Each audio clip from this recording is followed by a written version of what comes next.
സങ്കീർത്തനങ്ങൾ അധ്യായം 148. ദൈവമേ, നിന്റെ വേദപ്രമാണത്തിൽ അടങ്ങിയിരിക്കുന്ന അത്ഭുത കാര്യങ്ങളെ കാണുവാൻ എൻ്റെ ഉൾക്കണ്ണുകളെ പ്രകാശിപ്പിക്കണമേ. ആമീൻ. ആകാശത്തിൽ നിന്ന് കർത്താവിനെ സ്തുതിപ്പിൻ, അത്യുന്നതങ്ങളിൽ തന്നെ സ്തുതിപ്പിൻ.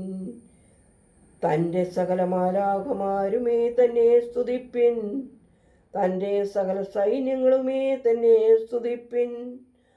ആദിത്യചന്ദ്രന്മാരെ തന്നെ സ്തുതിപ്പിൻ, പ്രകാശമുള്ള സകല നക്ഷത്രങ്ങളുമേ തന്നെ സ്തുതിപ്പിൻ.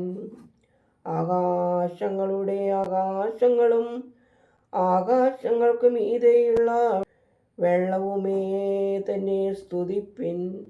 അവ കർത്താവിൻ്റെ നാമം സ്തുതിക്കട്ടെ. എന്തെന്നാൽ താൻ അരുളി ചെയ്തു, അവ ഉണ്ടായി, താൻ കൽപ്പിച്ചു, അവ സൃഷ്ടിക്കപ്പെട്ടു.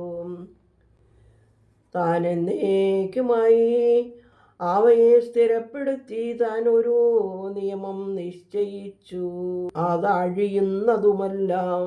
ഭൂമിയിൽ നിന്ന് മഹാസർപ്പങ്ങളും എല്ലാ ആഴങ്ങളും, അഗ്നിയും കൽമഴയും മഞ്ഞും ഹിമകണങ്ങളും, അവൻ്റെ വചനപ്രകാരം പ്രവർത്തിക്കുന്ന കാറ്റുകളും കൊടുങ്കാറ്റുകളും, പർവ്വതങ്ങളും സകല മലകളും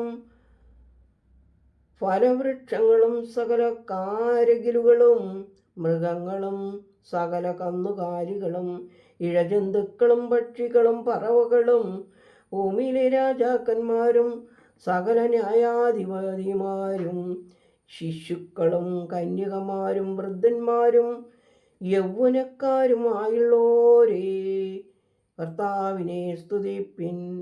ഇവർ കർത്താവിൻ്റെ നാമം സ്തുതിക്കട്ടെ. എന്തെന്നാൽ തൻ്റെ നാമം മാത്രം വലുതാകുന്നു. തൻ്റെ മഹത്വം ആകാശത്തിലും ഭൂമിയിലും വ്യാപിച്ചിരിക്കുന്നു.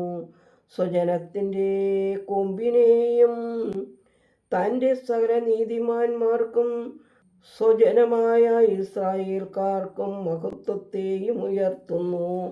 ദൈവമേ, സ്തുതി നിനക്ക് യോഗ്യമാകുന്നു. പാർക്കുമോർ.